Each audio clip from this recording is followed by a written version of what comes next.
오늘 읽은 말씀 중심에서 우리의 자랑과 기쁨이라는 제목으로 하나님 말씀 전합니다. 지난 주일에 우리가 본 내용은 다윗과 압살롬을 중심으로 해서 반역이 일어나서 다윗은 쫓겨나가고 압살롬은 이제 궁궐을 차지했는데 마지막 다윗을 죽이기 위해서 최종적인 이제 전략을 짜는 가운데 다윗의 친구가 위장으로 전향에 들어간 그 후세가 말한 전략이 먹혀 들어가게 됨으로써 다윗은 위기를 벗어나게 되고 누가 보아도 본래 다윗의 책략을 담당했던 책사였던 아히도벨이 맞는 얘기를 했는데 그가 이제 다윗을 버리고 압살롬에게로 가서 아주 지혜로운 말을 했어요. 전쟁을 크게 할 것도 없고 희생을 많이 낼 것도 없고 다윗 하나만 죽이면 끝나는 건데 내가 10,000명만 군사를 주면 그저 간단히 가서 끝내고 오겠다고 그 말이 맞는 얘기인데 안 묵혀 들어가는 것을 보고 이 반란은 실패로 끝났구나. 아히도벨은 안 거예요. 그러니까 나귀를 타고 그냥 고향으로 낙향해가지고 집안일을 다 정리해놓고 목을 매서 죽었어요. 우리 앞장에 다 읽진 않았지만 23절에 보면 11장에 그 얘기가 나와요. 그래서 아히도벨은 이건 끝난 거다. 이 반란은 실패했다. 자기의 얘기가 안 먹혀 들어가는 걸 보면서 알았던 거죠. 우리가 보면은 아히도벨의 얘기가 누가 들어도 맞는 얘기인데 정말 너무나 뜬구름 잡는 것 같고 허황된 얘기를 하는 후세의 얘기가 먹혀 들어가는 걸 보게 되면은 역시 우리가 본 대로 사람의 지혜만 가지고 인생을 사는 것이 아니고 하나님의 은혜가 있어야 됩니다. 하나님의 뜻이 반드시 이루어지기 때문에 그러는 거지요. 하나님께서 말씀하신 대로 마음이 우리가 늘 경영을 한다 그랬어요. 잠언 16장 3절에 보면 마음은 사람의 마음의 경영이 있어도 그 응답은 여호와께로 말미암는다. 또 사람이 마음으로 자기의 길을 계획할지라도 잠언 16장 9절의 말씀 그 길을 걸음을 인도하시는 분은 여호와 하나님이시다. 그래서 사람이 똑똑한 것만 갖고 못 삽니다. 오늘 본문에는 이제 양쪽 진영에 전쟁이 이제 전면전이 붙었어요. 다윗도 자기가 전쟁터에 나가려고 했지만 장수들이 절대로 반대합니다. 이 전쟁이 어떤 전쟁입니까? 왕의 아들을 죽여야 되는 전쟁입니다. 이쪽에서 보면 왕자를 죽이러 가는 전쟁이고 저쪽에서 보면 왕을 죽여야 되는 전쟁인데 얼마나 전쟁이 치열하겠습니까? 또 전쟁을 하는 입장에서 이제 죽이게 된 상황이 됐을 때 압살롬을 죽이려고 그러면 왕이 보고 있고 아버지가 보고 있고 아버지를 잡아서 아들이 죽여야 되는 그런 상황이 되면은 그 군사들의 심정이 어떻겠어요? 그러니까 아예 못 나오게 하는 거예요. 왕이 전쟁터에 아무리 불편해서 전쟁 못 합니다. 우리 절반이 죽어도 저 사람들은 우리한테 신경을 안 쓰고 오직 왕 한 명을 죽이려고 애를 쓸 텐데 왕이 나오면 우리가 어떻게 전쟁을 하겠습니까? 그러니까 왕을 못 나오게 하는 거예요. 다윗이 그때는 또 말을 듣고 안 나갔어요. 그리고 이제 3명의 장군에게 군대를 맡기지 않습니까? 첫째 요압, 또 요압의 동생 아비새, 이름이 재밌어요. 어미새도 있는지 모르겠는데 아비새. 그리고 이제 이때라는 이 사람은 유대인이 아니에요. 블레셋 쪽에서 살다가 망명으로 와가지고 다윗에게로 온 사람이에요. 그러니까 참 이 사람이 얼마나 다윗의 신임을 얻었는지 몰라요. 다윗이 이 사람에게도 군사를 붙여서 내보냈습니다. 전쟁을 하는데 또 오늘 우리가 보면은 코미디가 있어요. 코미디. 전쟁이 코미디 같아요. 우리가 지금까지 봐왔던 압살롬은 어떤 사람입니까? 첫째 외모가 너무 출중한 사람이에요. 성경에 아무리 예쁘다 그래도 정수리부터 발바닥까지 예쁘다는 사람은 압살롬 한 사람뿐입니다, 여러분. 그것도 출신 성분이 그술이라는 나라의 임금의 공주에게 다윗이 결혼을 해서 낳은 자식이에요. 이쪽도 저쪽도 다 왕손입니다. 예. 얼굴이 얼마나 잘났다 그랬습니까? 그 빼어난 외모가 사람들의 마음을 사로잡고 그 아름다움 속에서도 절정에 다르는 아름다움이 14장에서 보면 나오죠. 14장 25절부터 압살롬에 대한 묘사가 그 머리털에 대한 얘기가 나옵니다. 보통 사람이 머리털을 1년 동안 깎으면 이렇게 남자의 머리는 한 500g 된대요. 모으면. 예. 뭐 머리카락이 얼마나 무겁겠어요. 그게 솜털 같은 건데. 근데 왕의 저울로 늘 달아보면 압살롬의 머리는 1년에 깎아서 이렇게 모으면 한 200세겔. 그러니까 무게로 하면 2.5kg 되는 겁니다. 굉장한 거예요. 이 사람의 머리가 절정으로 아름다운 거예요. 예. 그 머리수가 그렇게 많았어요. 저도 그렇게 많았거든요. 그런데 이렇게 압살롬이 멋있는 사람이에요. 그리고 사람들의 마음을 다 도둑질해버렸다 그랬어요. 얼마나 인간관계가 뛰어나면 그 짧은 시간에 이스라엘의 마음이 자기에게로 다 쏠려버리게 하겠어요. 그리고 한번 그 사람은 뭔가 지략을 세우고 마음의 계획을 세우면 반드시 용이 주도하게 해내고 마는 사람이었잖아요. 얼마나 배우보다도 뛰어난지 표정 관리를 뛰어나게 잘한 거예요. 자기 형님을 마지막 죽일 때까지도 그렇게 용이 주도하게 했던 사람. 어디 하나 이렇게 흠잡을 데가 없는, 요즘으로 말하자면 왜? 다이아몬드 수저를 물고 태어난 금수저 정도가 아니야 이건. 그렇게 좋은 집안에서 그렇게 출중한 외모를 가지고 그렇게 성격이 좋아 인간관계 뛰어나 그렇게 많은 사람들을 도적질할 정도로 이런 사람. 한 번 마음먹은 계획은 실패함이 없는 정말 양손에 모든 복을 다 지고 태어난 사람인데 어떻게 죽어요?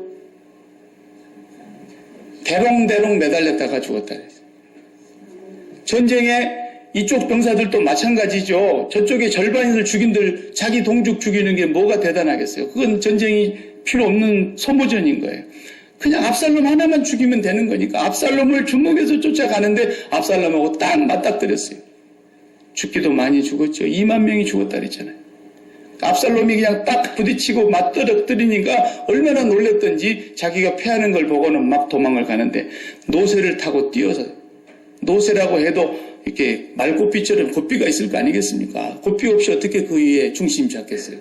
그게 막 이게 막 도망을 가는데 그 상수리 나무 가지 밑으로 막 빠져나가는데 그 나무 밑으로 가게 생겼으면 고삐를 땡기면은 멈추는 거 아니에요? 근데 그리 쑥 달려가는데 그 자랑스러운 머리가 가지 속에 그냥 싹 이렇게 쑤셔 박혔는지 어떻게 꼬여가지고 말이죠. 머리가 얼마나 많았으면 나뭇가지에 머리가 팔로 매달라서 이렇게 우리가 턱걸이 같은 거 하려고 해도 얼마나 힘든데 머리가 몸을 지탱할 정도로 매달렸으니. 그리고는 나귀가 밑으로 노새가 쑥 빠져나가 버린 거예요. 그렇게 대롱대롱 이게 코미디 아닙니다, 여러분. 그렇게 잘난 사람이, 그렇게 똑똑한 사람이, 그렇게 모든 것이 부족함 없는 사람이 죽을 때 그래도 딱 보면은 전쟁에서 이제 패했으면 그래도 남자답게 사울 장군처럼 그냥 칼을 물고 활복을 한다든지 내가 이제 실패했구나. 그리고 무슨 수사이드를 한다든지 이래야 되는데 그게 아니야. 나뭇가지에 대롱대롱 매달려 있는데 장군이 보지 않고 병사가 봤다 이거야. 그 와가지고 보고를 하니까 이놈아 그것을 그대로 놔두고 왔냐. 바로 죽였으면 내가 너에게 상을 내렸을 텐데. 응? 장군님 우리가 나올 때 얘기 들었걸랑요.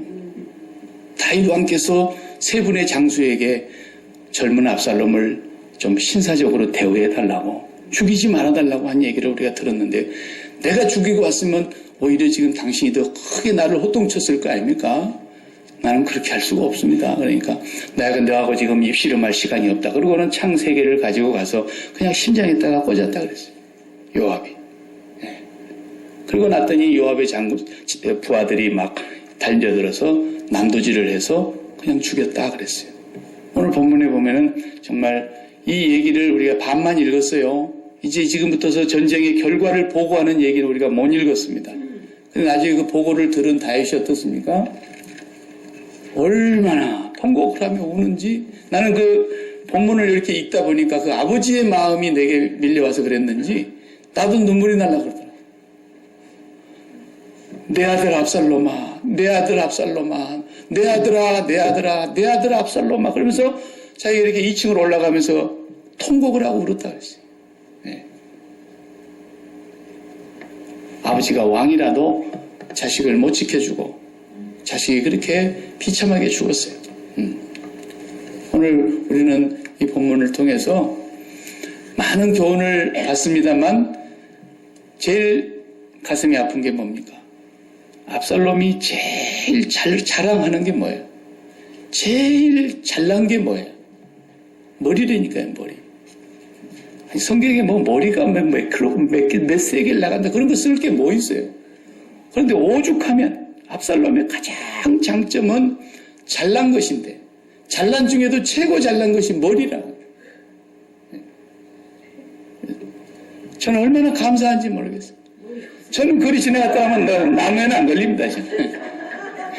간신히 좀 저는 위장을 하고 왔기 때문에 이거 홀라도 벗겨져 버릴 거라고. 사람의 가장 장점이 가장 그 사람에게 최고의 아름다움이 그 사람을 죽이는 것이다. 이게 오늘 우리에게 주시려고 하는 메시지예요. 성경에서. 많은 메시지가 있지만 하나를 저는 오늘 다루고 싶은 거예요. 사람을 보면은 누구나 다 장점이 있어요. 그리고 남에게 좀 내놓기 싫은 단점이 있고요. 핸디캡이 있는 거예요. 그런데 대개 보면 장점을 자랑하고 장점을 극대화하라고 세상은 가르치지 않습니까? 그리고 자기 잘하는 걸 하라고 늘 그렇게 세상은 가르치지 않습니까? 그런데 여기 가장 잘나고 가장 장점으로 인해서 압살롬이 망하고 죽게 되고 인생이 파멸이 되는 거예요. 여기서 우리가 또 알 수 있는 것이 뭡니까? 아무리 사람이 지혜가 뛰어나도 하나님이 함께하지 않으시면 소용이 없듯이 그 장점을 누가 준 것입니까? 누가 사람을 지으셨냐고요? 어떤 사람 보면은 정말 외모도 너무 잘났어요. 남자인데도 쌍꺼풀이에요. 너무 코가 우뚝 솟아가요. 차인표 배우처럼 탤런트, 장동건 씨처럼 얼마나 아름다워요. 거기다가 또 고소한 고소영이가 만나놓으니까 사람들이 어떤 자녀가 태어날까 막 미리 나와서 난리잖아요. 그렇게 어디 얼굴 하나도 흠잡을 데가 없고 그리고 집안 좋고 요즘 말로 하면 좋은 대학 나오고 거기다 부자가 부자 모든 것에 다 부족함이 없이 갖춘 사람. 그런데 그런 사람도 하나님이 함께하지 아니하시면 그 장점 때문에 결국은 망하더라고요. 그 장점 때문에 인생이 파산이 되는 거예요. 저도 목회하면서 친구들이 또 많고 또 같이 신학교를 다니는 동창들이나 선후배들이 참 많고 그러는데 제 선배 한 분은 신학교를 다닐 때 늘 저희들이 신학교 다닐 때는 자전거 타고 다니는 것도 고마웠어요. 근데 늘 자가용을 타고 학교를 등하교를 하는 거예요. 그러니까 딱 한 명이에요. 유일하게.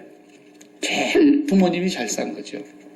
부모님이 그때 당시에 유명 대학병원의 원장이었어요. 대단했죠. 뭐 아버지는 뭐 그 정도인데 아들이 자가용 못하라 뭐 없지 않습니까? 우리나라 최초의 브리샤 자동차 나올 때 대단했지 않습니까?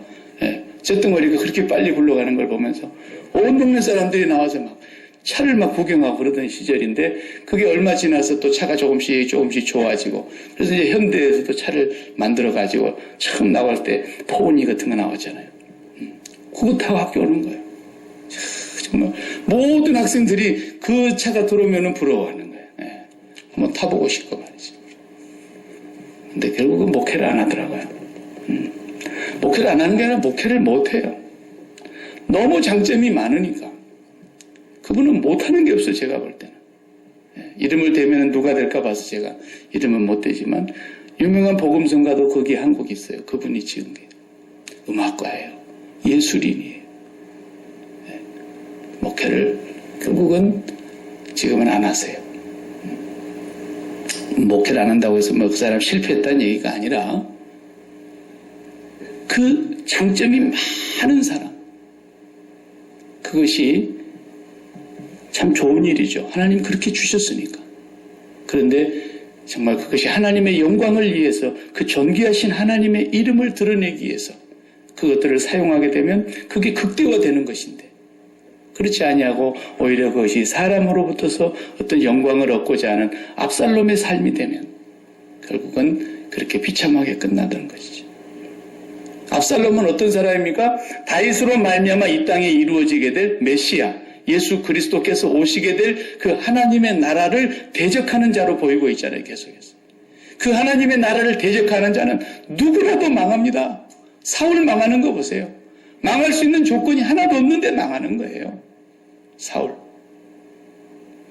압살롬 하나님의 나라를 대적하면 그렇게 비참하게 끝나는데 압살롬은 아무것도 남겨둔 것이 없이 그냥 자기가 남겨둘 것이 없으니까 어떻게 했다 그랬어요? 살아생전에 기념비를 미리 세워놨어요. 자기 이름 하나 남기려고. 그런데 그냥 돌무더기에 묻혀서 사라지게 됐습니다. 아무리 우리가 가진 것이 많고 장점이 좋고 훌륭하고 뛰어난 지혜가 있고 훌륭한 대학을 나오고 많은 돈을 벌어서 부자가 되기도 하고 자식들을 잘 키워서 성공으로 이끌어가기도 하고 그런다 할지라도 그것이 하나님과 함께하는 일이 아니면 정말 비참하고 불쌍한 것입니다.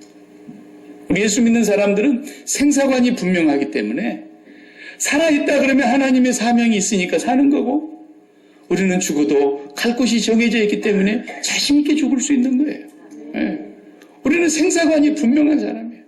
우리가 간혹 보면은 죽는 사람들 얘기 나올 때 많은 사람들이 유명한 사람들이 죽을 때는 세상이 떠들썩하지 않아요. 가장 최근에 스티브 잡스 같으신 분도 세상을 떠났단 말이에요.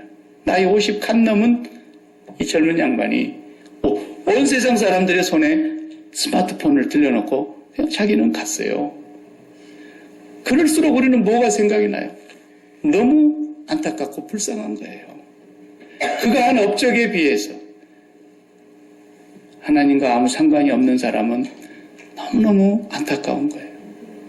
스티븐 호킹 같은 사람, 금세기의 물리학자로서는 최고 가는 사람이라고 얘기하고 아인슈타인이라고 하는 별칭을 얻을 사람이죠. 그래도 하나님을 알지 못하니까 몸도 불편해서 안타깝지만 거기다가 그렇게 뛰어난 지식을 가졌어도 하나님과 아무 상관이 없으니까 너무 불쌍하잖아요. 이게 성경에서 그걸 보여주는 것입니다. 뭐 중국 사람들 진시황의 무덤을 발견했다고 병마용경을 가지고 오늘날까지도 그거 관광지로 만들어 놓고 계속 발굴해내고 있지만 얼마나 불쌍한 인간의 모습을 보여주고 있지 않습니까? 죽기를 무서워함으로 죽음에 매여 일생의 종노릇하는 그런 삶을 살았던 대표적인 모습을 진시황이 보여주고 있는 거예요. 이 죽음을 피해보려고 이리 뛰었다 저리 뛰었다 그랬는데 결국은 죽음의 돌부리에 걸려 넘어졌어요. 워낙에 왕이 나라가 컸으니까 그런 병마용경 같은 큰 게 하나 나온 것이지 그게 뭐 다른 거 있습니까? 아무것도 아니잖아요. 너무 비참하고 너무 불쌍하고 하나님과 연관되지 아니하면 누구를 우리가 부러워하겠어요? 나폴레옹을 부러워하겠어요? 진시황이 들어올 때는 그 수도 하만으로 시신을 모시는데 너무 썩는 냄새가 진동을 하니까 고기 썩는 그 다란이를 거기다가 가득 갖다가 놓고 고기 썩는 냄새를 가지고 그걸 막았다잖아요. 들어올 때. 네. 나폴레옹이 부럽습니까? 그 개선문을 그렇게 아름답게 지었지만은 자기가 죽어서 그 문을 통과할지 어떻게 알았어요? 네. 이 세상에 어느 누구도 하나님이 없이 그 장점만을 극대화하면서 사는 사람은 이렇게 불쌍한 사람이 된다는 것을 우리에게 보여주고 있는 것입니다. 그 사람은 결국 하나님의 나라를 대적하는 사람이 될 수밖에 없고 하나님을 등진 사람이 될 수밖에 없어요. 그래서 나무에 달린 자는 저주받은 자라 그랬잖아요. 신명기 21장에 보면은요. 신명기 21장 21절, 22절, 23절 보면은 나무에 달린 사람은 여호와께로부터 저주를 받은 자니 해가 지기 전에 빨리 시신을 내려서 장례를 치를지니라 그랬어요. 그런데 갈라디아서 3장 13절을 보면은 그리스도께서 우리를 위하여 죄인이 되어 십자가에 죽으셨는데 나무에 달린 자마다 저주 아래 있는 자라 하였음이라 하는 말씀을 이루었다 그랬어요. 모든 인생은 다 압살롬같이 사는 거예요. 그저 자기의 좋은 부분, 자기의 잘하는 부분, 자기의 장점을 살려서 자기를 실현시켜 보려고 발버둥을 치고 살아가고 있지만 결국은 그 삶은 하나님 앞에 저주 아래 있는 삶이라는 거예요. 하나님께서 오늘 또 우리를 주신 그 모든 장점들, 우리의 그 아름다운 모습들을 하나님의 나라를 위해서, 하나님의 이름을 위해서 우리가 사용할 때 하나님의 영광이 나타난다는 것입니다. 여러분이 가지고 있는 능력은 여러분이 누구보다도 잘 아실 거예요. 나는 하나님께서 이런 재주를 주셨어, 이런 능력을 주셨어, 이런 은사를 주셨어. 나는 또 하나님께로부터서 특별히 가문이 좋은 가문에서 나게 하셨어. 돈도 많았고 많이 배웠고 거기다 인물도 좋고 여러 가지 좋은 점을 다 갖고 나오신 분들도 있어요. 그 하나님 주신 거니까 얼마나 귀하고 감사합니까? 그러나 그것이 하나님과 상관이 없을 때, 하나님과 연합되지 않을 때는 그것이 반드시 나를 파멸로 이끌어가는 길이 되고 결국 압살롬처럼 아무것도 남지 않는 인생이 되는 것입니다. 그래서 계시록을 보면 요한계시록의 마지막에 천국과 대척점에 있는 것이 뭡니까? 바벨론이에요. 바벨론은 뭐예요? 이 세상의 최고의 사치의 상징입니다. 이름을 높인다든지 최고의 권력을 가진다든지 돈을 많이 모은다든지 성공적인 삶을 살아서 이름을 세상에 떨친다든지 이 세상의 사람들이 마음속에 갖고 싶어하는 모든 소원을 다 이루어서 그것을 극대화한 것이 바로 바벨론이에요. 그래서 그 바벨론에서 내 백성아 나오라 그러셨고요. 계시록을 보면 거기서 나오는 것이 구원이에요.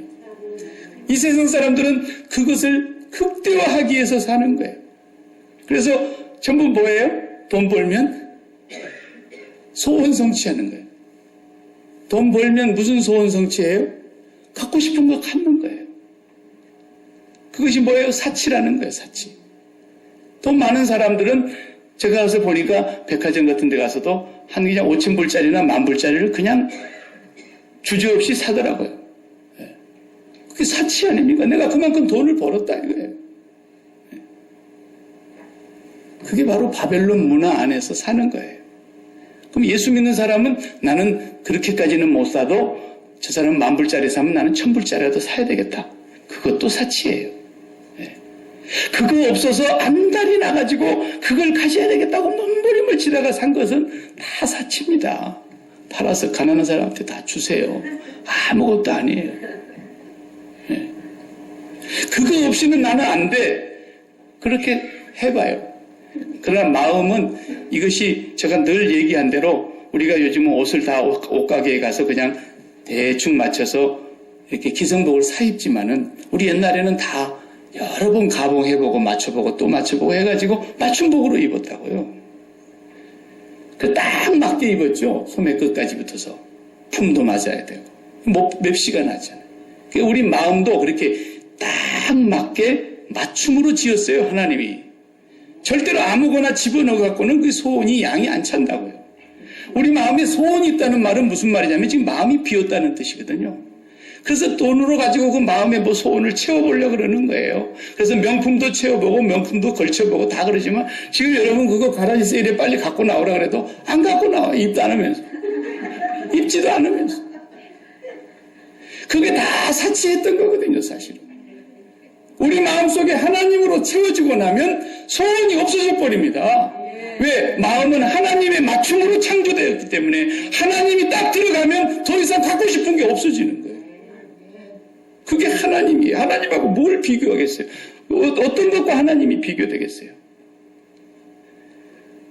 어떤 분은 월세 살다가 전세로 옮기는 날 너무 좋아가지고 그래도 전세금이라도 마련했으니까 어떤 분은 또 그 전세금을 가지고 그 다음에 나중에 또 모아서 30평짜리 아파트를 샀는데 쓸고 타고 너무 좋아가지고 근데 어떤 친구가 50평짜리 갔다 그러니까 또 화가 나가지고 내가 60평짜리 가야 되겠다.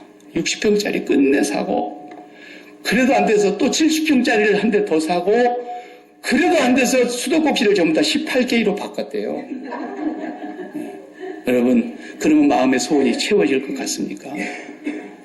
이 마음은 하나님이 당신이 들어오도록 맞춤으로 지었기 때문에 인생은 이 세상을 살면서 어떤 걸 채워도 하나님이 아니면 안 채워지게 돼 있어요. 그걸 모르는 인생들이 너무너무 많은 거예요. 채우면 채울수록 갈증이 나는 것이 마음이라는 걸 모르는 거예요. 우리도 다 취미생활 해보고 좋아서 이것저것 가져보기도 하고 그러지만 잠깐입니다. 그거 갖고 나면은 그냥 또 다른 것이 찾아지고요. 아무것도 아니에요.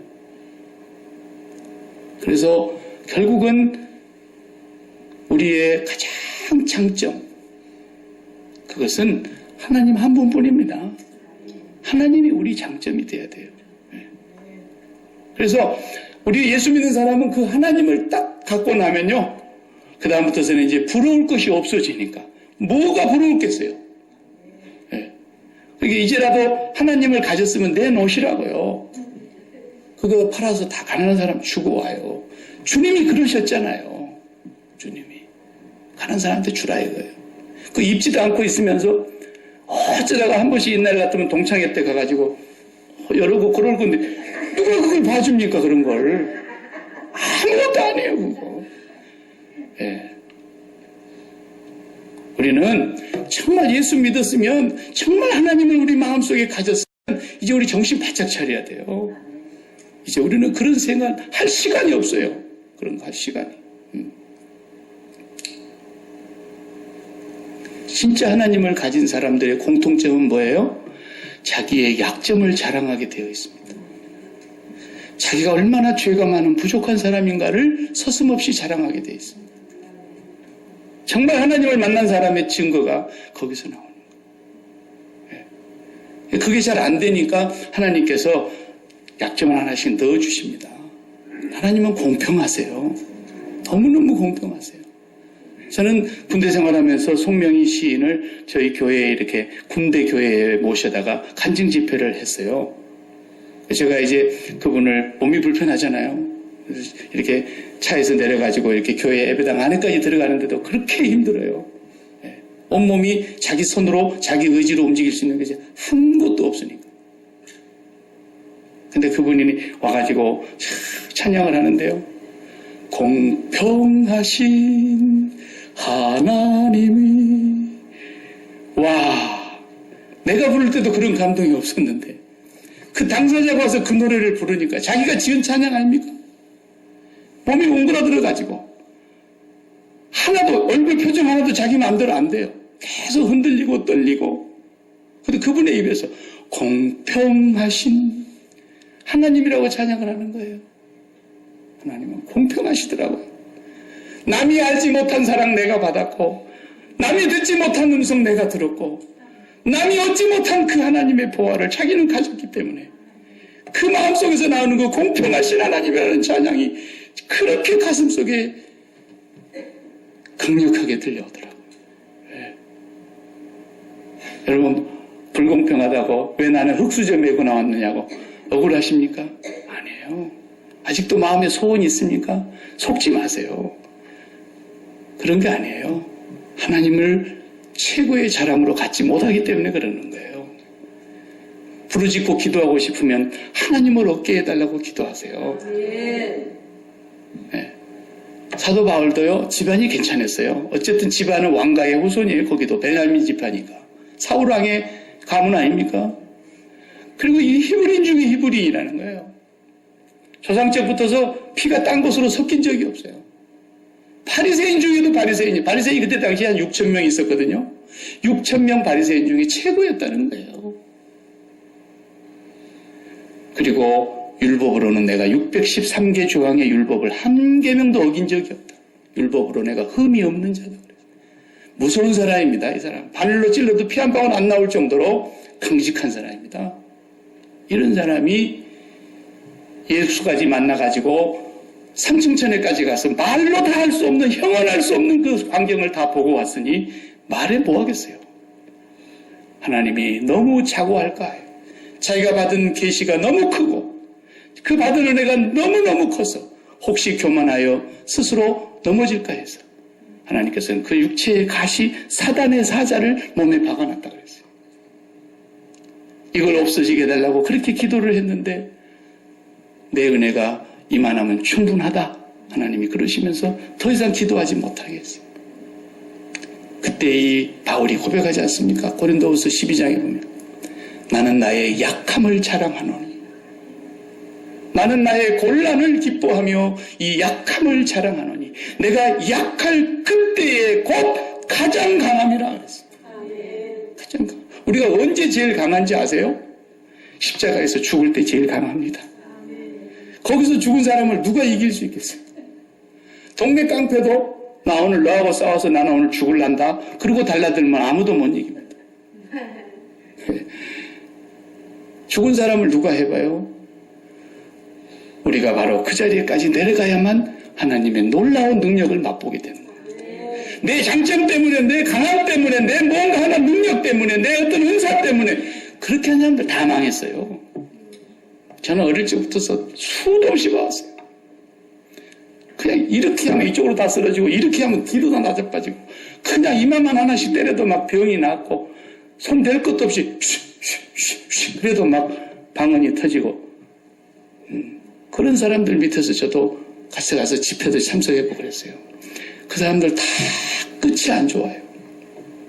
비참해졌어요. 너무너무 부끄러워졌어요. 하나님의 거룩한 위엄과 영광과 존귀하신 이름을 욕되게 했어요. 왜? 그걸로 전부 바벨론적인 삶을 살았거든.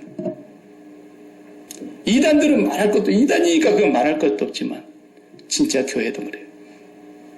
하나님이 내게 주신 특별하신 은사 그게 내한테 있는 게 아니에요. 내가 어디 주머니가 딴 주머니가 하나 있어가지고 그 은사를 담아갖고 다니면서 아무데나 쓸 수 있는 게 아니에요. 내 게 아니에요. 하나님이 필요해서 그렇게 역사를 하실 때가 많았어요. 박태선 장로님 그분은 자기가 씻은 발 씻은 물, 손 씻은 물, 세수한 물도 사람들이 버리지 못하게 했어요. 그걸 마시면 병도 낫는다고. 진짜 그런 일이 있었어요. 그리고 이 사람은 죽으면 3일 만에 부활할 것이라고 얘기했어요. 그렇지만은 보세요. 이 인간들이 조금만 자기의 장점이 있으면 그것을 다가 마음을 씁니다. 그걸 의지합니다. 그리고 세상의 모든 성공하는 7가지 법칙은 다 그걸 가르칩니다. 네 장점을 극대화해라. 아닙니다. 그 장점에 마음이 붙으면 죽는 줄 알아야 됩니다. 우리 예수 믿는 사람. 우리 예수 믿는 사람은요. 예수 그리스도와 함께 십자가에 죽은 사람이라 그랬죠. 네. 우리는 십자가에서 예수 그리스도와 함께 이미 못 박혀 죽은 사람이에요. 이 세상의 낮은 자리 중에 가장 낮은 자리가 십자가 자리입니다. 그보다 더 낮은 자리가 있다면 그건 사탄이요. 사탄이 주는 자리요. 더 낮은 자리는 없어요. 십자가에 죽는 자리. 거기에 죽을 때 하나님께서 그를 죽은 자 가운데서 살리사 지극히 높여 모든 이름 위에 뛰어난 이름을 주사 하늘 아래 하늘 위에 땅 위에 어느 누구에게도 영원히 찬송을 받으시는 이름이 되게 하셨습니다. 바로 그 예수 그리스도와 함께 우리도 십자가에서 죽은 자들이라고 고백하는 사람들이 크리스찬들입니다. 우리는 그걸 자랑하는 사람들. 사도 바울은 평생 그것만 자랑하겠다고, 평생 그것만 알겠다고, 그거 외에는 다른 것을 아무것도 알지 아니하기로 작정했다고 이렇게 살아가고 있는 것입니다. 그는 자기의 약함을 자랑하면서 살았습니다. 압살롬은 가장 잘난 부분 때문에 다윗도 그것을 굉장히 프라우드하게 생각했을 것 같아요. 그래서 내 아들 압살롬아, 내 아들 압살롬아, 압살롬 내 아들아, 내 아들아 하면서 통곡을 하고 울지만 결국은 그 많은 하나님으로부터 받은 은혜가 하나님과 연관이 없고 하나님을 대적하는 데 되자 결국은 저주로 끝나더라는 것을 성경은 우리에게 여실하게 가르쳐주고 있습니다. 사랑하는 성도 여러분, 저나 여러분이나 다 단점도 있고 장점도 있고 우리가 좀 프라우드하게 생각하는 부분들이 다 있습니다. 그러나 그것이 하나님과 연관되지 않는 부분은 다 저주 아래 있음을 기억하셔야 되고 그것을 우리가 십자가에 못 박고 하나님을 나의 유일한 자랑으로 삼으면 시편 37편 5절 말씀대로 여호와를 기뻐하라. 그래야만 네 마음의 소원을 이루어 주실 것이다. 그 말은 또 그 사람들은 또 어떻게 해석을 하느냐면 여호와를 기뻐하면 우리 자식 성공하게 해줄 것이고 여호와를 기뻐하면 우리 사업이 잘 되게 해줄 맨 또 그렇게 해석을 한단 말이에요. 엄청 마음이 세상에 뿌리를 받고 사니까 성경의 해석을 꼭 그렇게 하는 거예요. 여호와를 네가 기뻐하면 여호와를 네 마음속에 최고의 자랑으로 삼으면 그 말이거든요. 그게 여러분 뭘 자랑해요? 기쁜 걸 자랑하는 거거든요. 여러분 안 기쁜데 자랑합니까? 다 자기가 기뻐하는 걸 자랑합니다. 돈을 기뻐하는 사람은 돈 자랑하게 돼 있어요.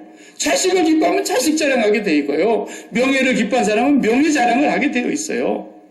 뭘 기뻐합니까? 여호와를 기뻐하면 여호와밖에는 자랑할 게 없다 이 말이에요.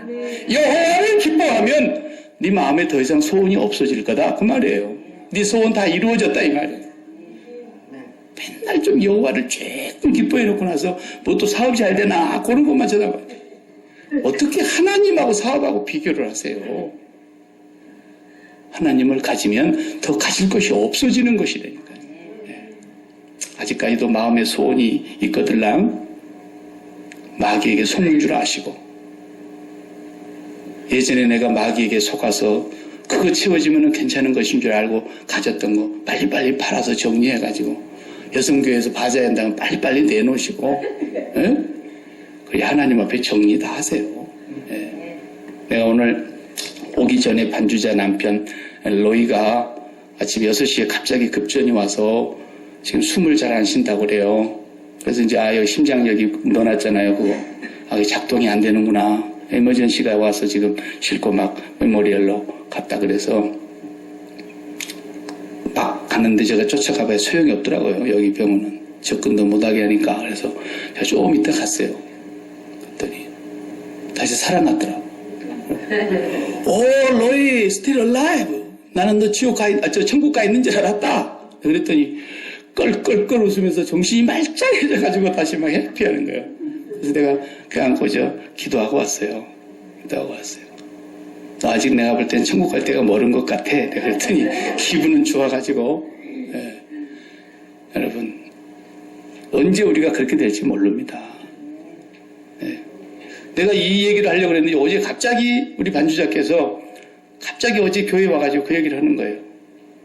오늘 아침 새벽에 일어날 일을 마치 아는 것처럼 목사님 혹시 장례식을 해야 될지 모르겠다고 목사님 어떻게 해주셔야 될지 모르겠는데 미리 제가 이렇게 준비를 해주시면 좋겠다고 그런 얘기를 하고 헤어졌거든요.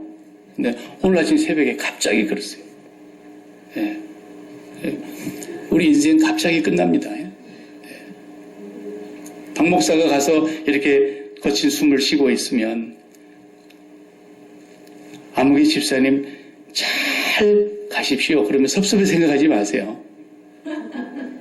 그냥 살려달라고 그냥 기도하고 그러지 말고 우리 예수 그리스도와 함께 십자가에서 이미 예전에게 죽었으니까. 저도 지금 불러가도 저는 한 가지만 마음에 걸려요. 우리 집사람? 아니에요. 내가 뭐 한 게 있어야지요. 한 게 있어야지. 그래서 하나님이 아직 안 불러가실 줄 저는 알아요. 뭐 한 게 있어야 데려가지. 너무 창피해서 이대로 못 가게 억울해서. 그거 한 가지 외에는 제가 마음에 걸리는 게 없어요. 날마다 준비하고 살아야 돼요. 우리는 장점 한 가지뿐이에요. 예수 그리스도예요. 그 예수 그리스도를 통해서 우리는 아버지를 만났어요. 우리는 이 땅에서 이제는 생사관이 분명한 사람이에요. 뭘 해도 하나님의 사명을 위해서 살다가 하나님 우리를 언제 부르시든지 길가에서 부르시든지 침대에서 부르시든지 병원에서 부르시든지 우리는 갈 곳이 준비되어 있는 사람처럼 당당하게 천국을 아직 가보지 못했지만 천국 갔다 온 사람처럼 확신을 가지고 우리가 그렇게 살다가 아버지 앞에 가야 됩니다. 압살롬은 이 장점 하나 때문에 그 인생이 아무것도 없이 끝나는 그런 불행한 삶을 살고 있음을 오늘 우리에게 보여주시면서 하나님의 나라를 알지 못하고 하나님의 나라를 대적하고 하나님의 나라의 대치점에 서 있는 사람은 이렇게 비참하게 끝나는 종말이 된다는 것을 우리에게 지금 보여주고 있는 것입니다. 기도하십시다. 하나님 감사합니다. 세상 사람들은 자랑할 거리를 위해서 오늘 또 불철주야 뛰며 뭐 한 가지라도 기쁠 것을 위해서 생을 투자하고 자랑하려고 몸부림을 치고 삽니다. 결국은 마지막 때에 불에 탄 지푸라기 같고 연기처럼 사라지며 풀잎에 맺혔다가 해 뜨면 사라지는 이슬처럼 없어질 것들을 평생 자랑하기 위해서 살아가는 어리석은 사람들처럼 우리가 인생을 살지 않게 하여 주시옵소서. 오늘도 우리가 불철주야 뛰고 아침 일찍부터 저녁 늦게까지 수고하지만 우리의 모든 수고도 아버지가 함께 해주지 아니하시면 수고의 떡을 먹음이 헛될 것이라고 하셨습니다. 우리의 자랑은 오직 예수 그리스도 한 분뿐입니다. 우리의 자랑은 하나님 한 분뿐입니다. 예수 그리스도와 함께 십자가에 못 박힌 것 외에는 아무것도 알지 않게 하여 주시옵시고 예수 그리스도의 십자가만을 자랑하면서 살게 하여 주시옵시고 오직 우리의 자랑할 것이 있다면 우리 약함을 자랑하게 하여 주시고 십자가 자리가 내 자리고 내가 저주받아야 할 자리였고 내가 나무 아래 매달렸어야 될 자리였음을 깨닫게 하여 주시옵소서. 날마다 나의 부끄러움과 어리석음과 곤란을 자랑하면서 이 질그릇 같은 곳에 보배로운 심령을 허락하여 주셨사오니 아버지 하나님의 강함을 자랑하며 살게 하여 주시옵소서. 예수님의 이름으로 기도하옵나이다. 아멘.